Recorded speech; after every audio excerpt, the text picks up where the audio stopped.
When did you realize the person everyone warned you about was trying to protect you? I was 8 when Uncle Damon moved into our basement. Mom warned me to stay away from him. Dad locked the liquor cabinet and hid his prescription bottles. My older brother started sleeping with a baseball bat under his bed. Everyone in our family whispered about Uncle Damon, how he'd been in and out of prison, how he had anger issues and couldn't hold a job, how he scared away every girlfriend with his violent temper. The aunts would lower their voices when he walked into rooms. Cousins weren't allowed to stay overnight anymore. But Uncle Damon never seemed dangerous to me. He fixed my bike chain when Dad was too busy. He taught me card tricks and let me win at poker using stale crackers as chips. When kids at school made fun of my thick glasses, he told me intelligence was more valuable than popularity. He was the only adult who actually listened when I talked about wanting to be a scientist. Still, I kept my distance like everyone said. The warnings intensified when I turned 14. Mom pulled me aside after Uncle Damon helped me with algebra homework. "Stay away from him," she said, her voice tight with worry. "He's not safe to be around." I nodded but didn't understand. He'd never raised his voice at me, never made me uncomfortable. The most violent thing I'd seen him do was aggressively flip pancakes when they stuck to the pan. My friends' parents would get that look when they heard his name. Teachers at school conferences would whisper to Mom about keeping troubled family members away from children. The mailman started leaving packages on the porch instead of ringing the doorbell after Uncle Damon answered the door, once wearing a wife beater with tattoos visible.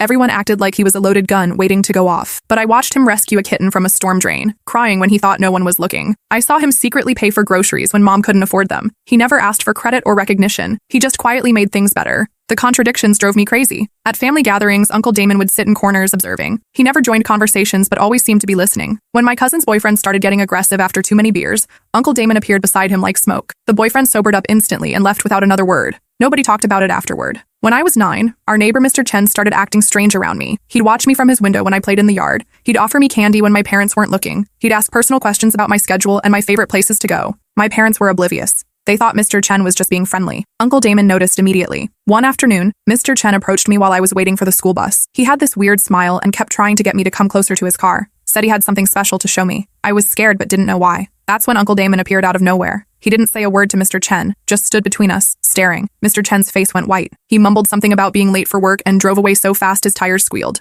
Later that week, Mr. Chen moved out suddenly, just packed up in the middle of the night and disappeared. I asked Uncle Damon what happened. "Sometimes people aren't who they pretend to be," he said simply. "Sometimes they need to be reminded of that." Years later, I learned that Mr. Chen had been arrested in another state for possession of child pornography. Uncle Damon had somehow known before anyone else. When I was 12, bullies at school started targeting me for my secondhand clothes and weird science facts. I came home with a black eye, claiming I'd walked into a door. Uncle Damon looked at me for a long moment. "What really happened?" he asked quietly. I told him about Troy and his friends, how they'd cornered me by the dumpsters, how they'd laughed when I fell and scraped my palms on the asphalt, how they'd promised worse things were coming if I didn't start bringing them my lunch money. Uncle Damon nodded slowly. The next day, the bullying stopped completely. The 3 boys who'd been tormenting me suddenly developed an intense interest in leaving me alone. They'd cross hallways to avoid me. One transferred schools. Troy approached me weeks later, his face pale. "Your uncle talked to my dad," he whispered. I don't know what he said, but my dad looked scared for the first time in my life. He told me if I ever bothered you again, he'd send me to military school in Alaska. I never asked Uncle Damon what he'd done. I was afraid to know. The neighborhood changed when he moved in. Mrs. Peterson stopped complaining about our dog barking. The teenagers who used to tag our fence found somewhere else to vandalize. Even the Jehovah's Witnesses stopped coming to our door. Dad called it the Uncle Damon effect, but late at night I'd hear him pacing in the basement, sometimes talking on the phone in hushed, urgent tones. Once, I snuck down and caught a glimpse of him cleaning blood off his knuckles. He saw me watching and just said he'd cut himself fixing something. The lie sat heavy between us. When I was 13, I started noticing other things. How Uncle Damon would disappear for days at a time without explanation. How he'd come back with bruises he claimed were from work accidents.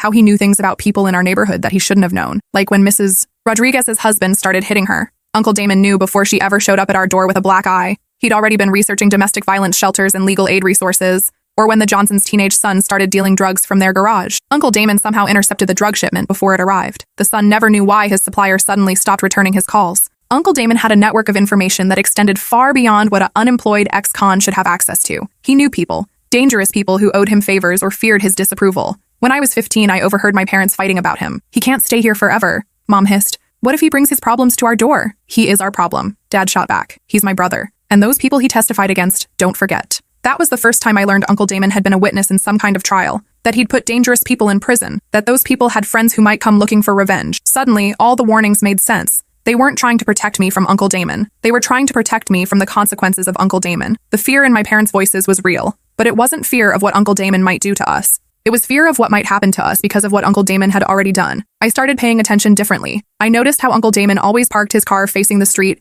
engine toward the exit, how he never sat with his back to doors, how he knew the exact time the mailman arrived, when the neighbors left for work, which cars belonged on our street and which didn't. He was watching, always watching, like a sentry guarding something precious. The basement became his war room. I caught glimpses of maps, police scanners, and weapons I couldn't identify. He'd installed security cameras around our house that my parents pretended not to see, motion sensors in the yard, reinforced locks on all the doors. Our house was becoming a fortress, and Uncle Damon was its sole defender. I began sneaking down to watch him work. He had files spread across tables, photos of men with dead eyes and expensive suits, newspaper clippings about unsolved murders and missing witnesses, phone numbers written in code on scraps of paper. One night, I got brave enough to ask questions. "Who are these people?" I whispered, pointing to the photos. Uncle Damon looked up from his police scanner, startled. He'd been so focused he hadn't heard me coming. "People who don't like that, I told the truth about them," he said simply. "What truth?" He was quiet for so long I thought he wouldn't answer. "That they hurt children," he finally said. "That they sold drugs to kids. That they made people disappear who got in their way." "Why did you tell?" I asked. "Because someone had to. And because I used to work for them." The admission hung in the air between us like a confession. "I was a bad person," he continued.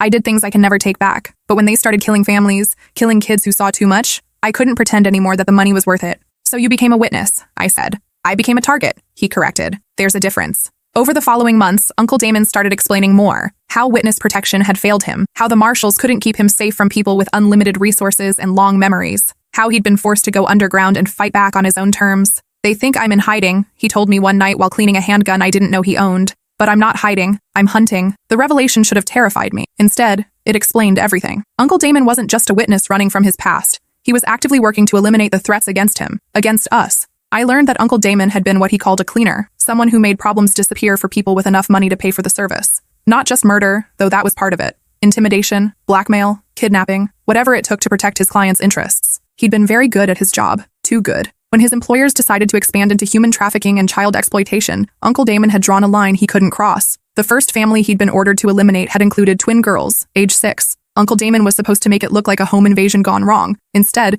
he'd helped them disappear into witness protection, then turned his considerable skills against his former employers. The FBI had been trying to penetrate Vincent Torino's organization for decades. Uncle Damon handed them everything they needed in exchange for immunity and a new identity. But new identities only work when the people hunting you follow rules. Torino's organization didn't follow rules. 3 safe houses had been compromised, 2 federal marshals had been killed. Uncle Damon had been forced to realize that the only way to truly protect himself was to eliminate every person with a reason to hunt him. That's when he'd started his own war. The first real test came when I was 16. I'd been walking home from school when a car started following me, slowly, deliberately. The driver wore sunglasses and kept pace with my walking speed. Every time I stopped, the car stopped. When I turned corners, it turned too. Terror crept up my spine like ice water. I ducked into a convenience store and called Uncle Damon. He answered before the first ring finished. "Where are you?" His voice was sharp, focused. I told him about the car, about the driver, about the sick feeling in my stomach that this wasn't coincidence. "Stay exactly where you are," he said. "Don't move. Don't talk to anyone. I'm coming." Through the store window, I watched the car idle across the street. The driver's head turned toward the store. Even through his sunglasses, I felt his eyes on me.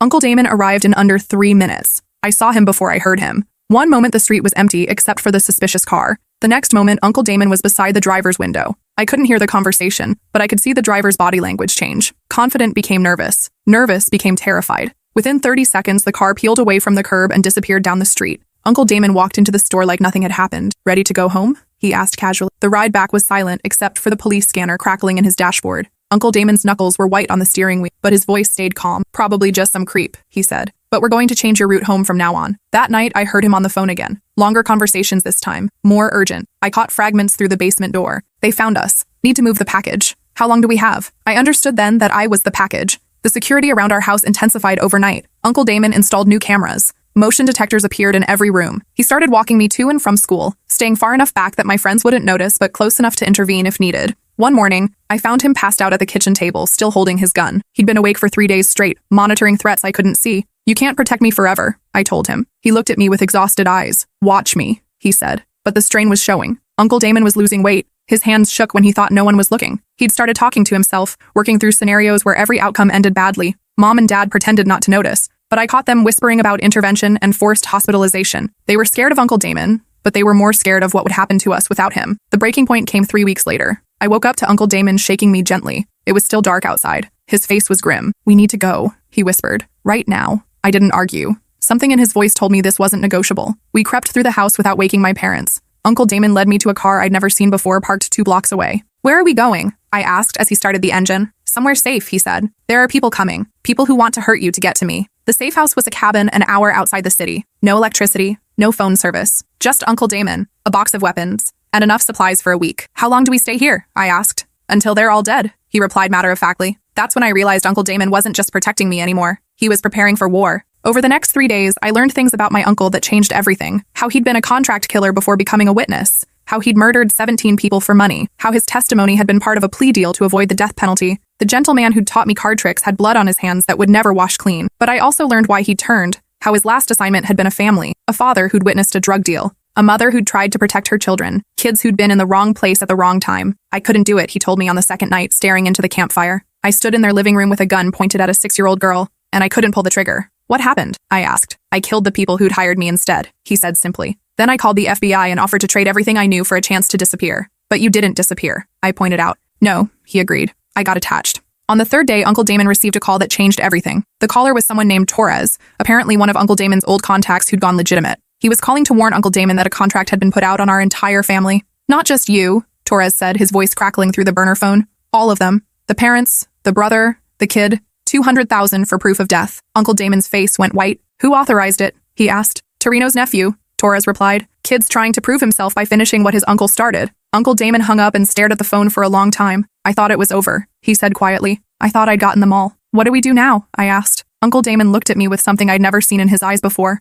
Defeat. I don't know, he admitted. There are too many of them. Too many people who want to make a name for themselves by killing Vincent Torino's killer. But then something shifted in his expression. The defeat hardened into something else. Something cold and determined. Actually, he said slowly, I do know what to do. I just hoped I'd never have to do it. What? I asked. I have to stop being the hunted, he said, and start being the hunter again. On the fourth day, Uncle Damon's phone buzzed with a coded message. He read it and smiled for the first time since we'd arrived. It's starting, he said. My old team is coming together. Team? I asked. Uncle Damon had never mentioned having partners. There are others like me, he explained. People who worked for Torino and then turned. People who've been hiding, running, trying to stay alive. We've decided to stop running. Over the next few hours, I learned about Uncle Damon's network. Former assassins, corrupt cops who'd found their conscience, government agents who'd been burned by their own agencies. All of them had been living in the shadows, afraid to act because acting meant revealing themselves. But the contract on my family had changed the equation. If they were all going to be hunted anyway, they might as well go down fighting. Uncle Damon's plan was simple and terrifying. Instead of waiting for Torino's organization to pick them off one by one,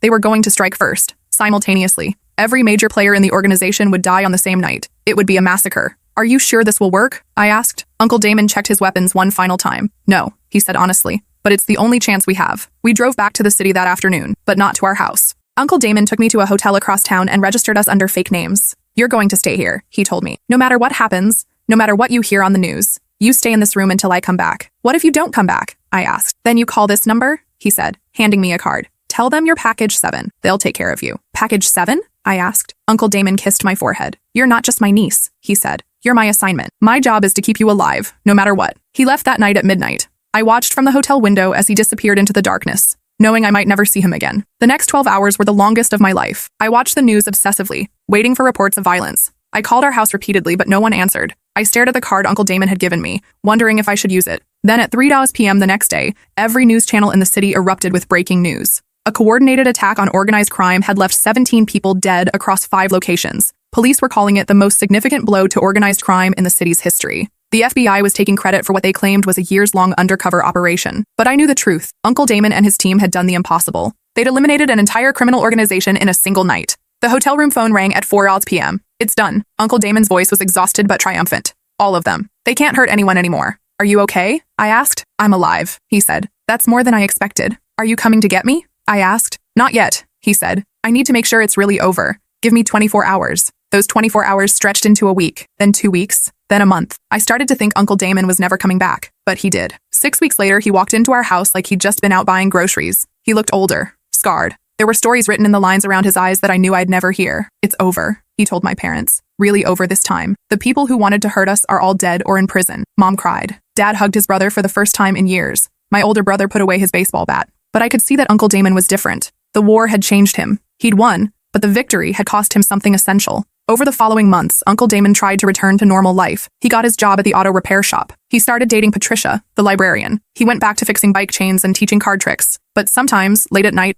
I'd catch him staring out windows, still watching, still waiting. Old habits die hard, he told me once. Especially when those habits kept your family alive. I asked him why he'd risked everything to protect us, why he hadn't just disappeared completely and let us fend for ourselves. He looked at me like the answer was obvious. Because family isn't about blood, he said. It's about who you'd kill for, and who you'd die for. The conversation we'd both been avoiding finally happened on my 18th birthday. I found Uncle Damon in the basement, not working on anything, just sitting in his chair, staring at the wall where his maps used to hang. I need to know, I said. How many people did you kill? He was quiet for so long I thought he wouldn't answer. Before I became a witness? 23. During the war? 47. 70 people, I said, testing how the number felt in my mouth. 70 monsters, he corrected. Every single one of them had blood on their hands. Children's blood. Women's blood. Innocent people who'd been in the wrong place or seen too much or tried to do the right thing. Does that make it okay? I asked. He shook his head. Nothing makes it okay, but it makes it necessary. I sat with that for a while. Do you regret it? I finally asked. Uncle Damon looked at me with those tired eyes I'd learned to recognize. I regret that it had to be done, he said.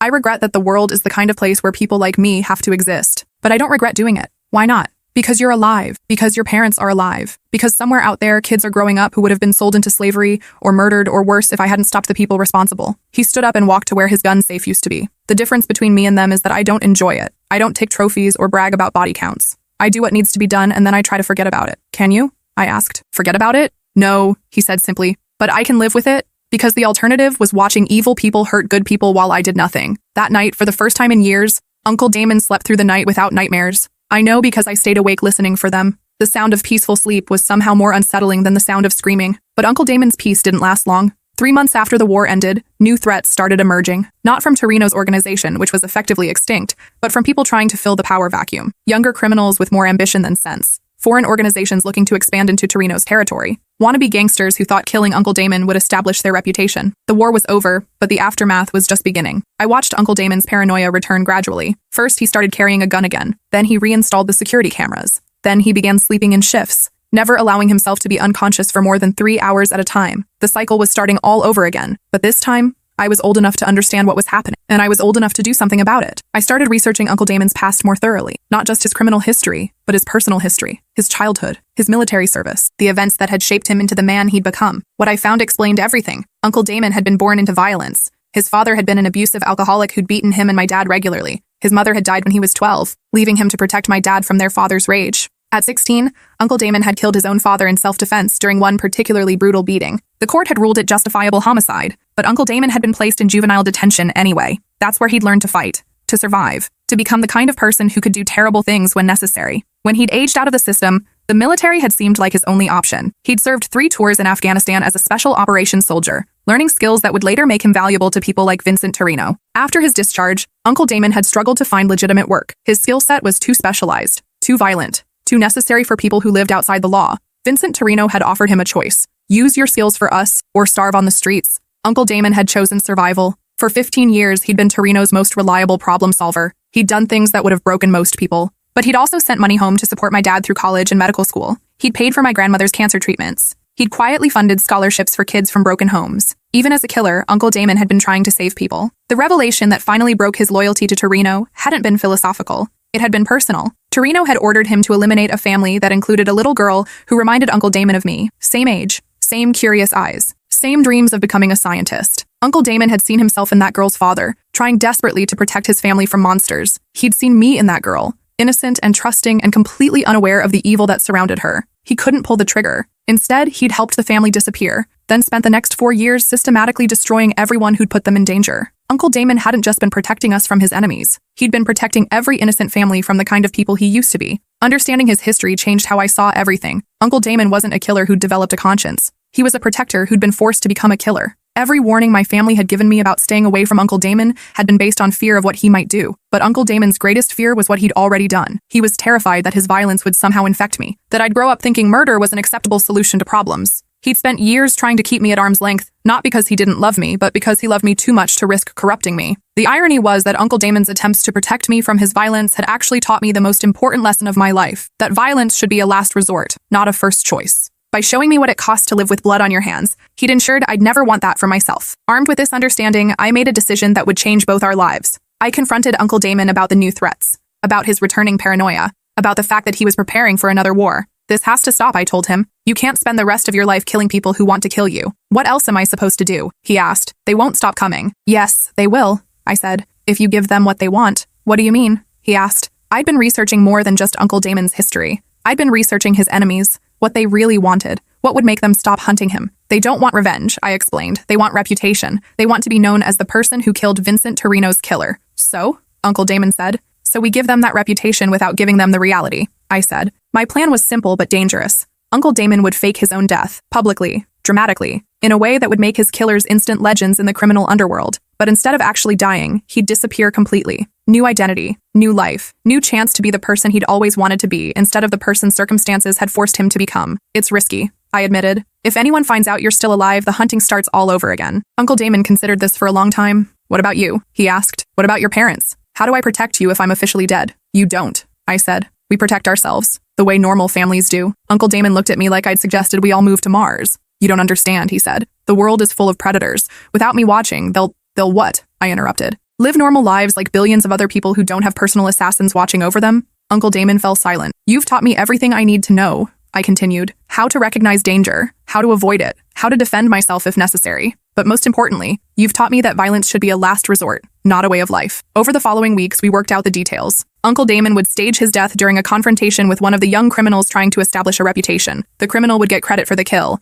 elevating his status and discouraging others from continuing the hunt. Uncle Damon would become David Chen, a quiet mechanic with no criminal history and no connection to his former life. The plan worked perfectly. The news reported Uncle Damon's death as the end of an era. The young criminal who'd allegedly killed him became an instant legend. Other criminals stopped hunting a dead man. David Chen got a job at an auto repair shop in a small town 3 hours away. He started dating a librarian named Patricia, who thought his only crime was having too many overdue books. And I got my uncle back. Not the paranoid warrior who'd spent years expecting death around every corner, but the gentle man who'd taught me card tricks and believed in my dreams. We still see each other regularly. I drive to his town for holidays. He comes to my college graduation. We play poker with stale crackers and pretend he lets me win. The difference is that now, when Uncle Damon looks out windows, he's not watching for threats. He's just enjoying the view. Everyone had warned me about Uncle Damon because they were trying to protect me, but they'd been protecting me from the wrong thing. They'd been afraid he'd corrupt me with violence, when really, he'd been shielding me from a violence that had nothing to do with who he was and everything to do with who he'd been forced to become. The person everyone warned me about had been protecting me all along. Sometimes the most dangerous people in your life are dangerous precisely because they're the only ones willing to stand between you and real danger.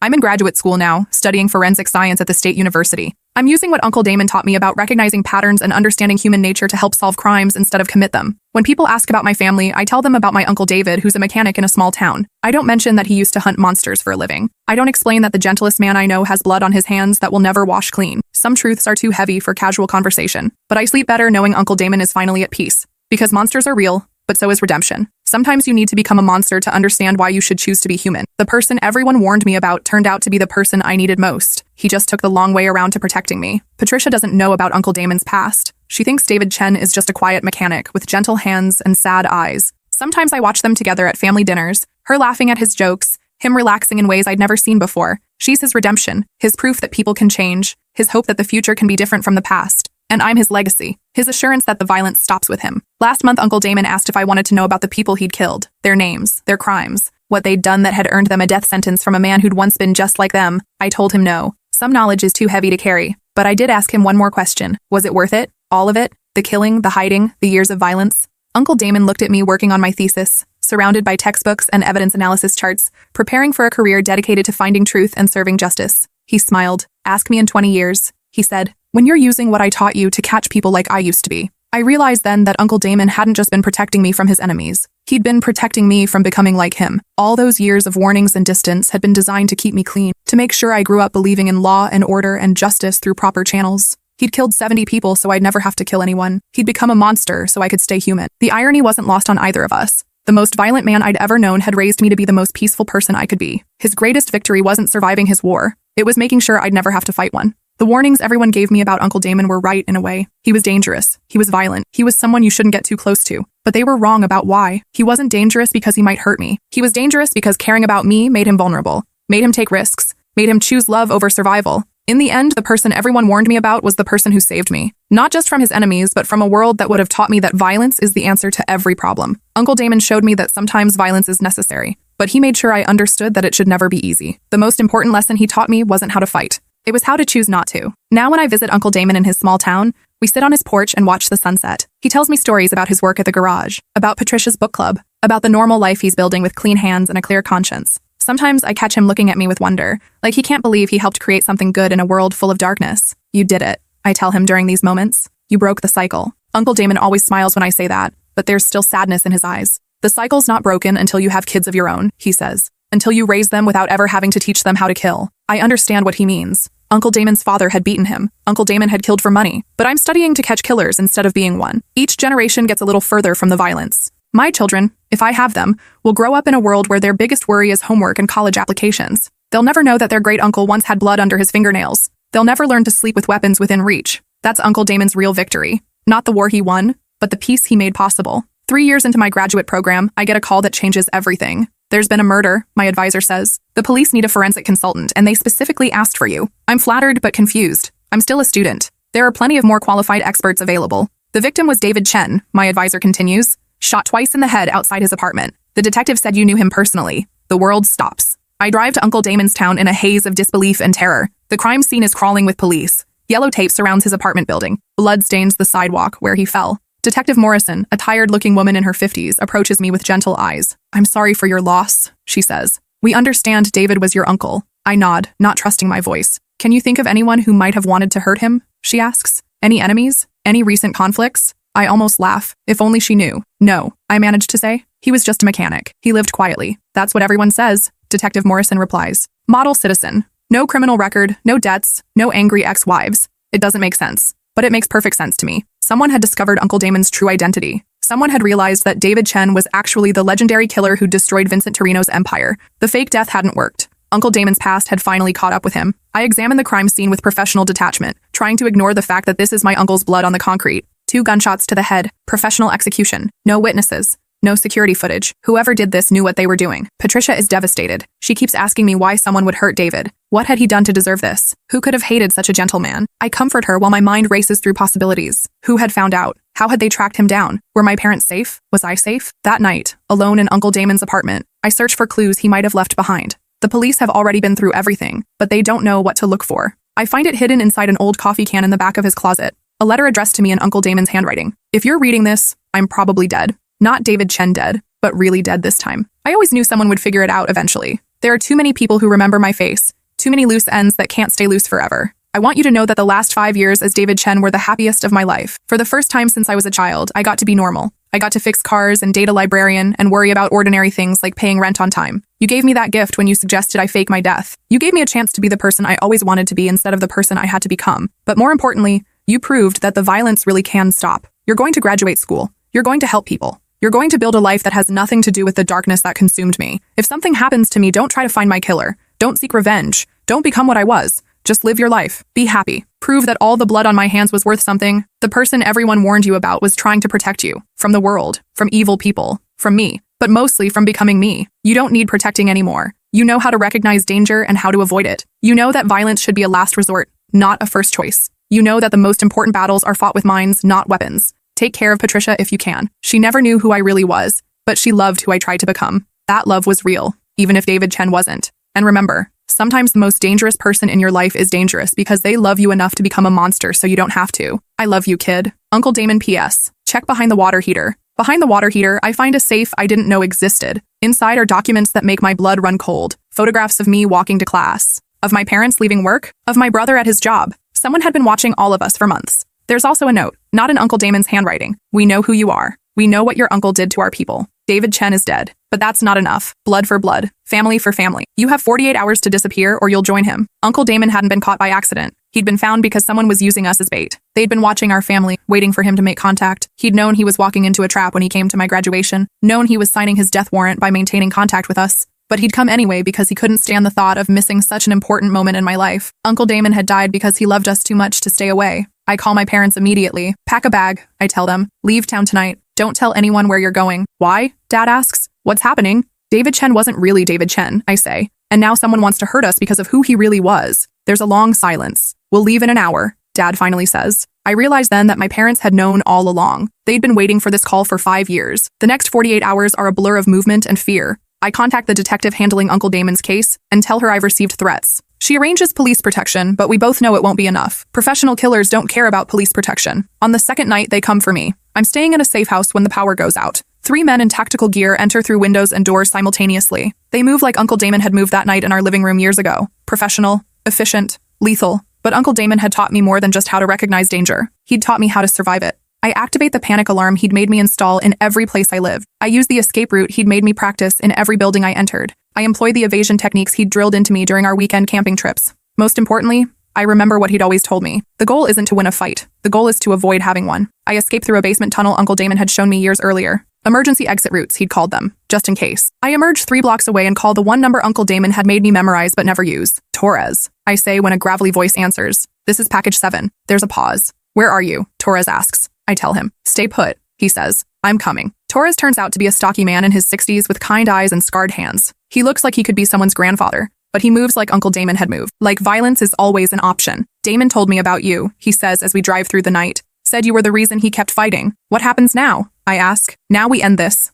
Torres replies, the way Damon would have wanted us to. Over the next week, I learned that Uncle Damon's network had never really disbanded. Torres and 6 others had been living quiet lives, but they'd stayed in contact. When Uncle Damon died, they'd activated contingency plans he'd put in place years earlier. Plans to protect me. The people hunting my family think they're dealing with scared civilians. They don't realize they're about to face 7 of the most dangerous people who ever lived. Uncle Damon's final gift to me isn't just the escape routes and survival skills he taught me. It's the knowledge that even in death, he's still protecting me. The war that follows is swift and brutal. I don't participate, but I hear the reports. Bodies found in cars, mysterious accidents, people who simply disappear without a trace. Within 2 weeks, everyone involved in Uncle Damon's murder is dead. The threat against my family is eliminated. Uncle Damon's real death is finally avenged, but the cost is 7 more lives lost to violence. 7 more people who chose to become monsters so I could remain human. Torres visits me after it's over. It's done, he says simply. You're safe now. Your family is safe. What about you? I ask. What happens to Uncle Damon's network now? We go back to being grandfathers and mechanics and librarians, Torres says with a sad smile. This was our last job.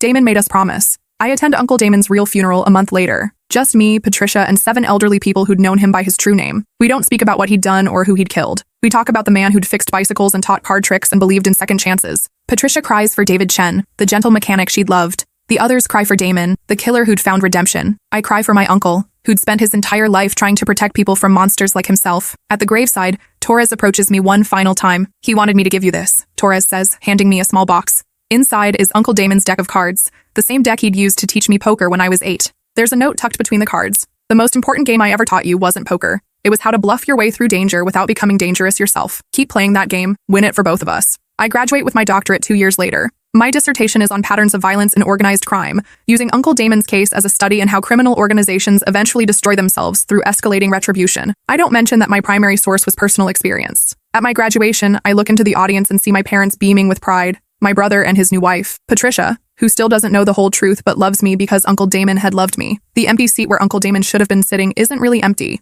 I can feel his presence, his pride, his relief that I'd made it this far without blood on my hands. Everyone had warned me about Uncle Damon because they were trying to protect me, but they'd been protecting me from the wrong thing. They'd been afraid he'd corrupt me with violence, when really, he'd been shielding me from a violence that had nothing to do with who he was and everything to do with who he'd been forced to become. The person everyone warned me about had been protecting me all along. Sometimes the most dangerous people in your life are dangerous precisely because they're the only ones willing to stand between you and real danger. I'm Dr. Patricia Chen now. I chose to take Patricia's last name when I legally changed mine, honoring both the woman who'd loved Uncle Damon and the identity he'd died protecting. I work for the FBI using everything Uncle Damon taught me about recognizing patterns and understanding criminal psychology to catch people like he used to be. The irony isn't lost on me. The man who'd spent years killing criminals had raised someone who now spends her life catching them. But that's exactly what Uncle Damon had wanted. He'd broken the cycle of violence by ensuring the next generation would choose justice over vengeance, law over chaos, healing over hurting. When people ask about my family, I tell them about my uncle who taught me that the most important lesson in life is knowing when not to fight. I don't mention that he'd learned that lesson by fighting too much.